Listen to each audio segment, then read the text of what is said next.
Alright, so I'm going to use the Waterjet to cut a simple little part.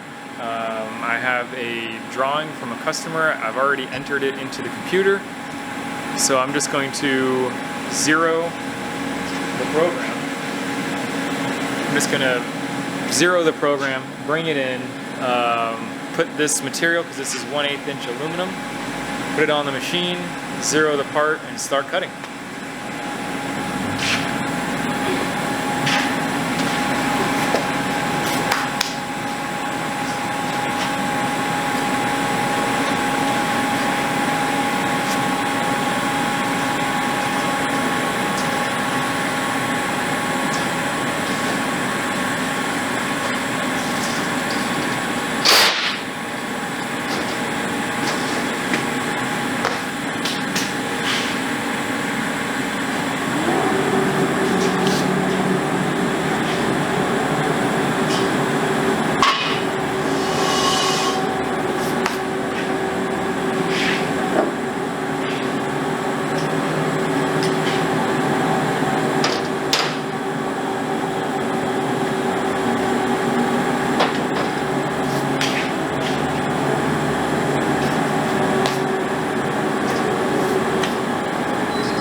We don't need that yet.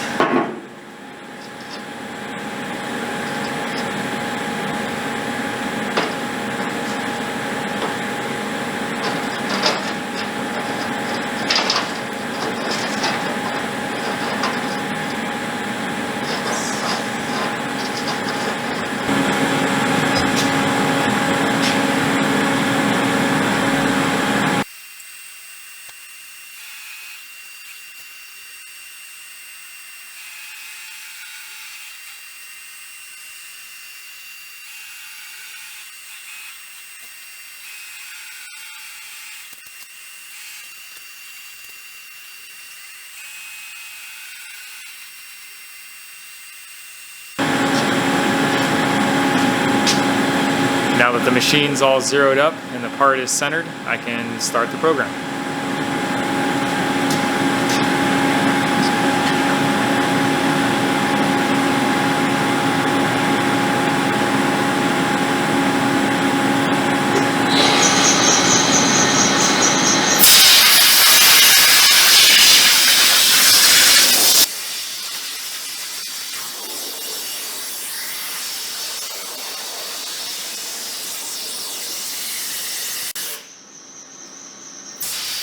Now I think I read somewhere that the water is coming out of the nozzle at a speed a couple times the speed of sound, and that little white tube on the left side, that's where the garnet is fed into it. So then you have this little bit of sand, which you can see a little bit of the brown area around where it's spraying. That's the garnet that it's applying. So that stuff's moving pretty fast, and that's actually what's doing the cutting.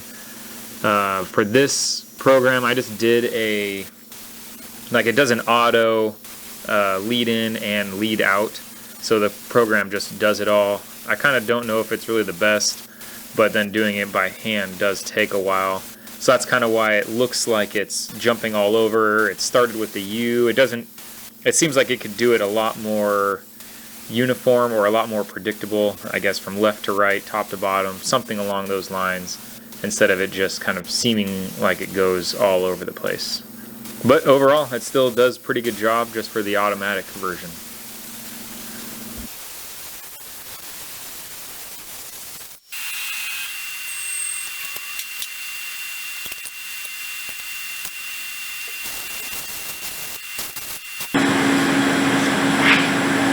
I think that's pretty dang cool.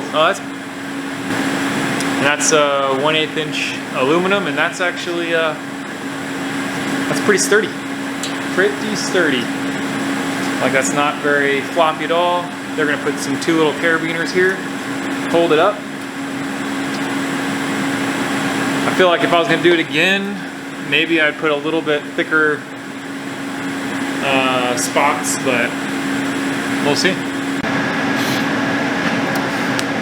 Alright, so from that sign that you just saw, a problem that I was having is on the back side. You can see those little white little marks there. That's where it shoots back up at the material from the bottom where it crosses slats and kind of marks up the bottom a little bit. So I'm going to try and solve that by, I don't know if this is the best way, but I have just some foam. It's about 1 inch thick, and I'm just going to put my aluminum on top of that so that when it does shoot back up, maybe this foam will absorb it a little bit. I'm hoping that this just doesn't just get disintegrated and just ends up a big old mess. Maybe it will. The other problem is if I'm clamping it down onto the foam, if this does get destroyed, it's going to not have a good source to clamp on, so we'll find out. So I'm just going to put that out there.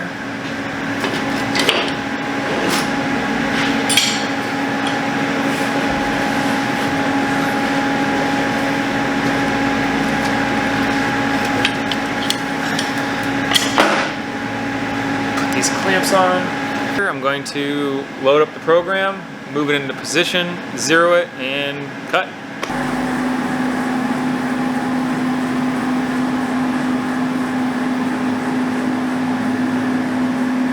Alright, now those clamps you saw that I've been using, those are just used just because they're easy and cheap. I do need to upgrade it to a better clamping system, but if you don't hold anything down and it's a small part, it's gonna come out horrible.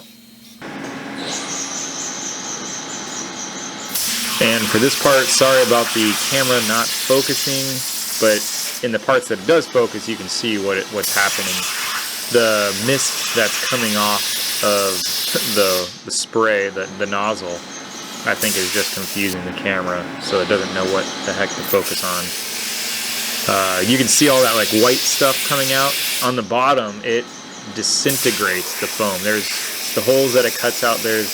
I don't even know where it goes. It's just nothing left of the foam, which is kind of interesting. So it leaves a little bit of a film. It's not too big of a mess, I don't think. You can see the styrofoam kind of all over the place, which is what you want. Here's the part. Great. Kind of stuck with the styrofoam. That came out pretty nice. The back side, it did kind of chew up the styrofoam. There's a lot of taper in that, especially the soft stuff. I think it just... Anyways, so that hole is pretty small. Flip it over.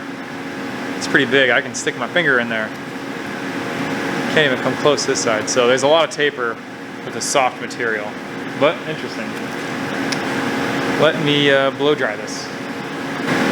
Alright, so I did bring the lead-ins. So when you put the jet on, for example, on this edge here, if my finger is the jet, if you start it right next to the material, you're gonna get like this little bit of white stuff, as you can see there. It gets like sprays the area. So I moved the lead-in over here, or at least into the center of each of the spots, so that it would just have time. It's still left a little bit, because I didn't do the lead outs. The lead outs are right next to the material. So I wonder if that kind of had any effect on that gray. But there is not a lot. There's a little bit in that one, but it is a small hole. And there's a little bit on this one. So there's not a lot of that gray stuff. On the back side, this plastic here is pretty nice. I don't feel a burr on the material, which is pretty helpful. Yeah, that little spot there, you can see that little nick there. That's the lead out. So I feel like I'm gonna have to, if that's farther in than the tolerances that they're allowing to have, I feel like I need to recut that just so I can get them a good part. And thanks for watching.